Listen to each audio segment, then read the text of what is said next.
Hello, my friend. Welcome. Before I begin, I want you to take a moment and just breathe.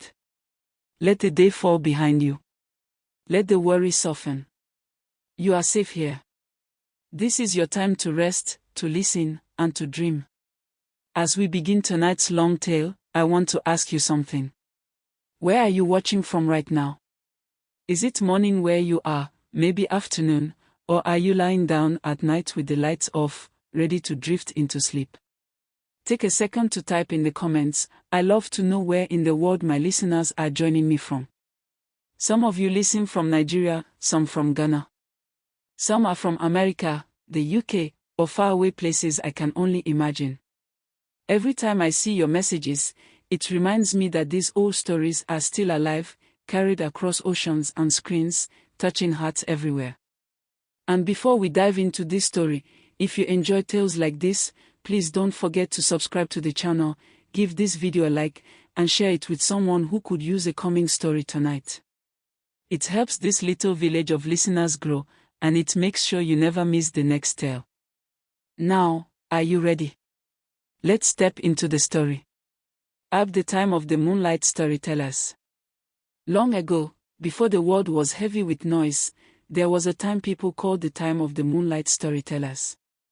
It was the season when the rains had ended, when the soil was still dark and rich, and the night stretched endlessly under skies filled with stars. Villagers would gather after the day's work, sitting in circles around a small fire, children leaning against their mothers, elders with their walking sticks at their side.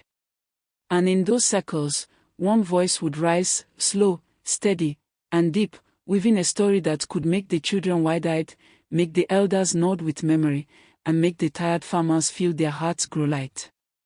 This is one of those stories. Fox Faced the Fox and the Time Stone. In a village not far from the great Niger River, there lived a cunning fox. His fur was red as sunset, his eyes sharp as broken glass, and his paws carried him more swiftly than the wind. The people feared him, for he had a way of slipping into their farms at night and stealing what was most precious, chickens, goats, and sometimes even fruit left to dry in the moonlight. But what made this fox different was not just his hunger. It was his secret. For deep inside the forest, hidden beneath a crying stone, a stone said to weep with the morning dew, the fox had found something no creature was ever meant to touch, a time stone. The stone glowed faintly blue in the dark, humming like the heartbeat of the earth. And when the fox placed his paw upon it, the world around him slowed, time itself bent. The fox could slip into the village while the people slept, take what he wanted, and vanish before a dog could bark. But time, my friend, is a dangerous thing to play with. Have you ever wished you could control time? Maybe to go back and fix something. Or pause a moment of happiness forever. If you have, let me know in the comments below because this story will remind you why such a wish can be both a gift and a curse. Crescent Moon, the boy who watched the moon. Not far from that forest lived a young boy named Kihind. He was not strong, nor was he rich. In fact, he was often teased, for his legs were thin and his arms not built for farming. But Kihind had something rare: patience. Every night, when the others slept, he would sit outside his mother's hut and stare at the moon. He said the moon spoke to him in dreams.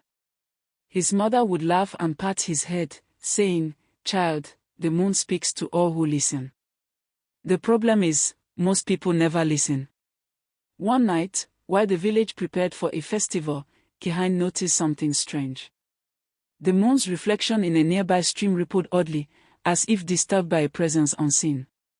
And when he looked closer, he saw a shadow darting, not a man, not a bird, but a fox, slipping toward the forest.